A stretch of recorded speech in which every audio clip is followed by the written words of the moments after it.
Right YCP MP Mithun Reddy SIT విచారణ 3 గంటలుగా కొనసాగుతోంది. Vijayawada SIT office లో లిక్కర్ స్కామ్ పై మిథున్ రెడ్డిని సిట్ అధికారులు ప్రశ్నిస్తున్నారు.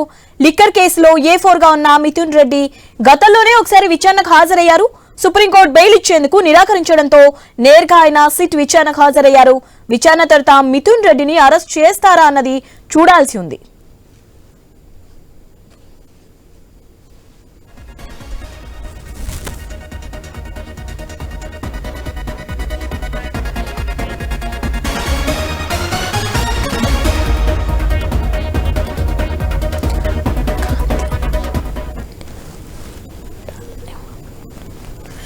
YCP MP Mithun Reddy SIT విచారణ 3 గంటలుగా కొనసాగుతోంది.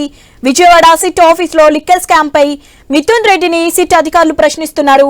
లిక్కర్ కేసులో A4 గా ఉన్న మిథున్ రెడ్డి గతంలోనే ఒకసారి విచారణకు హాజరయ్యారు. సుప్రీంకోర్టు బెయిల్ ఇచ్చేందుకు నిరాకరించడంతో నేరుగా ఆయన సిట్ విచారణకు హాజరయ్యారు. విచారణ తర్వాత మిథున్ రెడ్డిని అరెస్ట్ చేస్తారా అన్నది చూడాల్సి ఉంది. రైట్, దీనిపై అప్డేట్స్ తెలుసుకుందాం. మా ప్రతినిధి కాంతి ఉన్నారు. కాంతి, విచారణకు సంబంధించి అప్డేట్స్ ఏంటి? అలాగే ఈ విచారణ అయిపోయిన తర్వాత అరెస్ట్ చేసే ఛాన్స్ ఏమైనా ఉందా మిథున్ రెడ్డిని?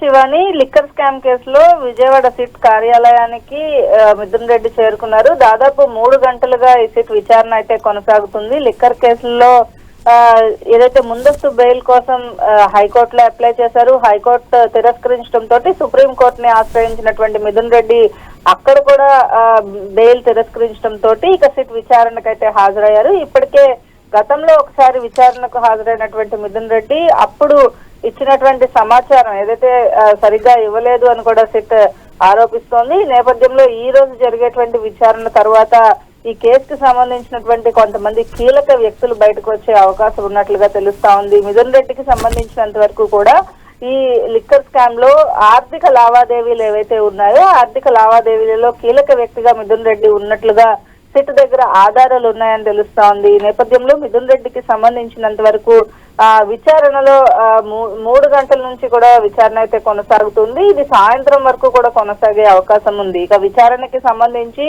అధికారులు ఎవరైతే ఇప్పటి వరకు విచారణ చేసినటువంటి నిందితులు ఇచ్చినటువంటి వాంగ్మూలం ఆధారంగా చేసుకుని కేసుకి సంబంధించినటువంటి ఏవైతే ఉన్నాయో వాటికి సంబంధించినటువంటి అన్ని కోణాల్లో కూడా దర్యాప్తునైతే సిట్ అధికారులు చేశారు. ఇప్పటికే దాదాపుగా 29 మందితో పాటు మరొక 11 మందిని కూడా నిందితులుగా గుర్తిస్తూ ఏసీబీ కోర్టులో మెమో కూడా దాఖలు చేయడం జరిగింది. కీలక వ్యక్తులు ఇప్పటి వరకు అరెస్ట్ అయిన 11 మందిలో కూడా అందరూ కూడా కీలక వ్యక్తులు, గత వైసీపీ ప్రభుత్వ హయాంలో కీలకంగా ఉన్నటువంటి పనిచేసినటువంటి వ్యక్తులే ఉన్నారు. ఇక ఈ లిక్కర్ స్కామ్ కి సంబంధించినటువంటి విషయంలో ఆర్థిక లావాదేవీలు అంటే మొత్తంగా కూడా ఫోన్ బ్యాంకింగ్ కి సంబంధం లేకుండా పూర్తి క్యాష్ పేమెంట్స్ జరిగినట్లుగా కూడా గుర్తించడం జరిగింది.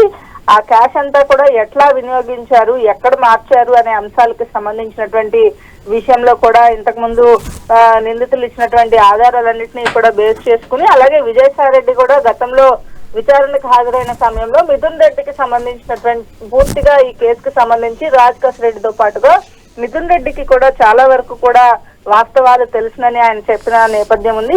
ఈ అందరూ కూడా అంటే ఇప్పటి వరకు ఇచ్చినటువంటి ఆధారాలన్నీ బేస్ చేసుకుని మిథున్ రెడ్డిని విచారిస్తూ ఉన్నారు. సాయంత్రం విచారణ తరువాత ఎందుకంటే ఆయన ఒక ఎంపీగా ఉన్నారు కాబట్టి ఒకసారి ఇప్పుడు మళ్ళీ కూడా బయటకు వచ్చినట్లయితే ఆయన స్పీకర్ అనుమతి కావాలి అని కోరే అవకాశం కూడా ఉంటుంది కాబట్టి ప్రస్తుతం విచారణ అయితే కొనసాగుతుంది. సాయంత్రం విచారణ తర్వాత సిట్ అధికారులు ఏదైతే మిథున్ రెడ్డి ఇచ్చినటువంటి ఇన్ఫర్మేషన్ తర్వాత ఎటువంటి నిర్ణయం తీసుకుంటారని అయితే వేచి చూడాలి. Shivani. Right, thanks for update Kanthi.